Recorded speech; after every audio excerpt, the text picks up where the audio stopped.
আধুনিক যুদ্ধক্ষেত্রের চালচিত্র বদলে দিয়েছে চালকবিহীন আকাশযান বা ড্রোন। রাশিয়া ইউক্রেন থেকে মধ্যপ্রাচ্য পর্যন্ত প্রতিটি সংঘাতের গতি প্রকৃতি নির্ধারণে এই প্রযুক্তি এখন মূল নিয়ামক। এই বৈশ্বিক পরিবর্তনের প্রেক্ষাপটে ইন্দো প্যাসিফিক অঞ্চলের কৌশলগত মানচিত্রেও নীরবে নিজেদের অবস্থান শক্তিশালী করছে বাংলাদেশ।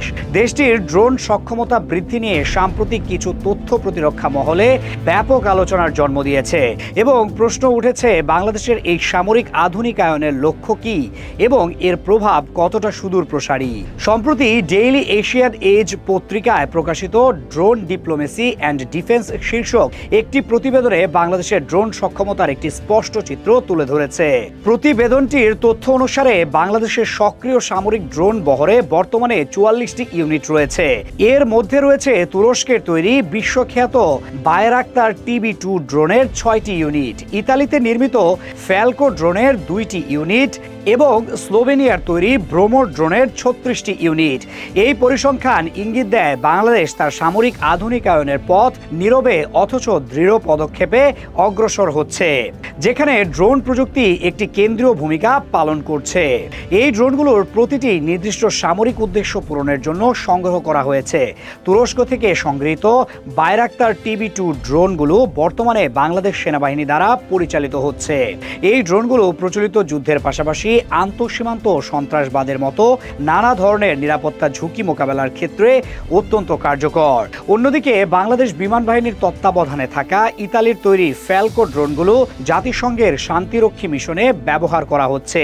এর মূল কাজ হলো কৌশলগত গোয়েন্দা তথ্য সংগ্রহ এবং নজরদারি পরিচালনা করা, যা আন্তর্জাতিক অঙ্গনে বাংলাদেশের সামরিক পেশাদারিত্বের পরিচায়ক। এর সাথে যুক্ত থাকা ৩৬টি ব্রোমোস ড্রোন স্বল্প পাল্লার নজরদারি ও নিরীক্ষা মিশনে ব্যবহৃত হয়। বাংলাদেশের জন্য ড্রোন প্রযুক্তির এই গুরুত্বের পেছনে মূল কারণ হিসেবে কাজ করছে দেশটির ভূ রাজনৈতিক অবস্থান।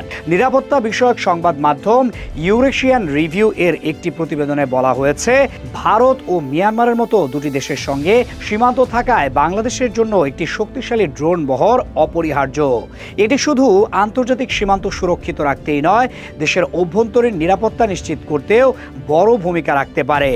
বিশেষ করে পার্বত্য চট্টগ্রামের মতো দুর্গম অঞ্চলে বিচ্ছিন্নতাবাদী গোষ্ঠীর তৎপরতা নিয়ন্ত্রণে ড্রোন কার্যকর একটি প্রযুক্তিগত সমাধান হতে পারে।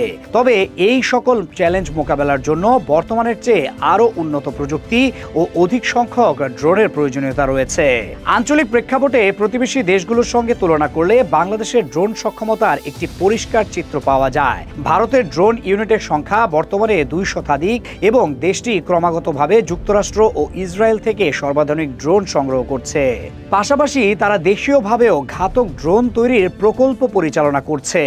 অন্যদিকে মিয়ানমারের কাছে থাকা ড্রোনের সঠিক সংখ্যা জানা না গেলেও বিভিন্ন আন্তর্জাতিক রিপোর্ট অনুযায়ী সেই সংখ্যাটিও বাংলাদেশের চেয়ে বেশি। মিয়ানমার তার অভ্যন্তরীণ সংঘাতে চীন এবং রাশিয়ার তৈরি অ্যাটাক ড্রোন ব্যবহার করছে। এই আঞ্চলিক বাস্তবতার কারণেই বাংলাদেশ তার ড্রোন বহরকে শক্তিশালী করার জন্য সুনির্দিষ্ট পদক্ষেপ গ্রহণ করেছে, যা একটি আত্মরক্ষামূলক ও ভারসাম্যমূলক উদ্যোগ। বাংলাদেশের এই প্রতিরক্ষা পরিকল্পনা যে কেবল বর্তমানের মধ্যেই সীমাবদ্ধ নয়, তার প্রমাণ মেলে ডিফেন্স সিকিউরিটি এশিয়ার একটি প্রতিবেদনে। প্রতিবেদনটি থেকে জানা যায় বাংলাদেশ সেনাবাহিনী তার বহরে আরও ১২টি বায়রাক্তার TB2 ড্রোন যুক্ত করার সিদ্ধান্ত নিয়েছে। এর ফলে সেনাবাহিনীর TB2 ড্রোনের মোট সংখ্যা দাঁড়াবে 18টি, যা দেশের স্থল সীমান্তের নিরাপত্তা ব্যবস্থাকে উল্লেখযোগ্যভাবে শক্তিশালী করবে। এর চেয়েও গুরুত্বপূর্ণ পদক্ষেপ নিতে যাচ্ছে বাংলাদেশ নৌবাহিনী।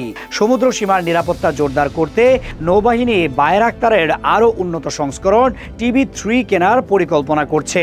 এই ড্রোনগুলো যুদ্ধজাহাজের ডেক থেকে উঠানামা করতে সক্ষম, যা গভীর সমুদ্রে বাংলাদেশের নজরদারি সক্ষমতা বহুগুণে বাড়িয়ে দেবে। এর মাধ্যমে দেশের সামুদ্রিক সম্পদ এবং অর্থনৈতিক অঞ্চল সুরক্ষিত রাখা সহজ হবে। ড্রোন সংগ্রহের ক্ষেত্রে বাংলাদেশ শুধু তুরস্কের উপর নির্ভরশীল থাকছে না, দেশটি এখন প্রযুক্তির জন্য একাধিক উৎসের দিকে নজর দিয়েছে, যা তাদের দর কষাকষি সুযোগ বাড়াচ্ছে। গত এপ্রিলে বাংলাদেশ সেনাবাহিনীর একটি প্রতিনিধি দল চীনের ফুসান ইলেকট্রনিক টেকনোলজি লিমিটেডের সাথে একটি বৈঠক করে। সেই বৈঠকে কৃত্রিম বুদ্ধিমত্তা সম্পন্ন ড্রোন এবং এন্টি ড্রোন সিস্টেম কেনার বিষয়ে আলোচনা হয়। এন্টি ড্রোন সিস্টেম শত্রুপক্ষের ড্রোন শনাক্তকরণ ও নিষ্ক্রিয় করার প্রযুক্তি, যা প্রমাণ করে বাংলাদেশ একটি সমন্বিত আকাশ প্রতিরক্ষা ব্যবস্থা গড়ে তুলতে আগ্রহী। তবে সেই আলোচনার সবচেয়ে গুরুত্বপূর্ণ দিকটি ছিল প্রযুক্তি হস্তান্তর। এর মাধ্যমে স্পষ্ট হয় যে বাংলাদেশ শুধু ড্রোন ক্রেতা হিসেবেই থাকতে চায় না, ভবিষ্যতে দেশেই ড্রোন তৈরি করার মতো সক্ষমতা অর্জন করতে চায়। এটি একটি আত্মনির্ভরশীল প্রতিরক্ষা শিল্প গড়ে তোলার দিকে একটি বলিষ্ঠ পদক্ষেপ। এই সকল তথ্য ও কার্যক্রম পর্যালোচনার পর একটি বিষয় স্পষ্ট হয়ে ওঠে, বাংলাদেশের এই ড্রোন শক্তি কোনো নির্দিষ্ট দেশকে লক্ষ্য করে গড়ে তোলা হচ্ছে না। এর প্রধান লক্ষ্য চারটি। প্রথমত, যে কোনো বহিরাগত আগ্রাসন থেকে দেশের সার্বভৌমত্ব রক্ষা। দ্বিতীয়ত, সীমান্ত সুরক্ষিত করে চোরাচালান, মাদক ও মানব পাচারের মতো কর্মকাণ্ড প্রতিরোধ। তৃতীয়ত, দেশের অভ্যন্তরীণ নিরাপত্তা, বিশেষ করে দুর্গম পার্বত্য অঞ্চলে সন্ত্রাসী গোষ্ঠীর তৎপরতা নিয়ন্ত্রণ। এবং চতুর্থত, বঙ্গোপসাগরে দেশের বিশাল অর্থনৈতিক অঞ্চল এবং সামুদ্রিক সম্পদ রক্ষা করা। তবে বাংলাদেশের এই ড্রোন সক্ষমতা বৃদ্ধির বিষয়টি কেবল সামরিক দৃষ্টিকোণ থেকে দেখলে এর সম্পূর্ণ চিত্র বোঝা যাবে না। এর সাথে অঙ্গাঙ্গিভাবে জড়িত রয়েছে দেশের অর্থনৈতিক নিরাপত্তা এবং প্রযুক্তিগত আত্মনির্ভরশীলতা অর্জনের একটি বৃহত্তর পরিকল্পনা। বিশেষ করে বাংলাদেশ নৌবাহিনীর জন্য বায়রাক্তার TB3 ড্রোন সংগ্রহের যে পরিকল্পনা করা হয়েছে তা দেশের নীল অর্থনীতি বা ব্লু ইকোনমির ভবিষ্যৎ সুরক্ষায় একটি নির্ধারক ভূমিকা পালন করবে। বঙ্গোপসাগরে বাংলাদেশের রয়েছে 1,18,813 বর্গ কিলোমিটারের এক বিশাল অর্থনৈতিক অঞ্চল। এই সমুদ্র সীমা বিপুল মৎস্য ও খনিজ সম্পদে পরিপূর্ণ, কিন্তু গভীর সমুদ্রে কার্যকর নজরদারির অভাবে প্রায়শই অবৈধ মাছ ধরা এবং অন্যান্য দেশের বাণিজ্যিক জাহাজের অননুমোদিত কার্যকলাপের ঝুঁকি থেকে যায়। TB3 ড্রোন, যা যুদ্ধজাহাজ থেকে পরিচালনা করা সম্ভব, তা নৌবাহিনীকে গভীর সমুদ্রে দীর্ঘ সময় ধরে সার্বক্ষণিক নজরদারি চালানোর সক্ষমতা দেবে। এর ফলে একদিকে যেমন দেশের সামুদ্রিক সম্পদ সুরক্ষিত হবে, তেমনি তেল গ্যাস অনুসন্ধানের মতো গুরুত্বপূর্ণ অর্থনৈতিক কর্মকাণ্ডের নিরাপত্তাও নিশ্চিত করা সম্ভব হবে।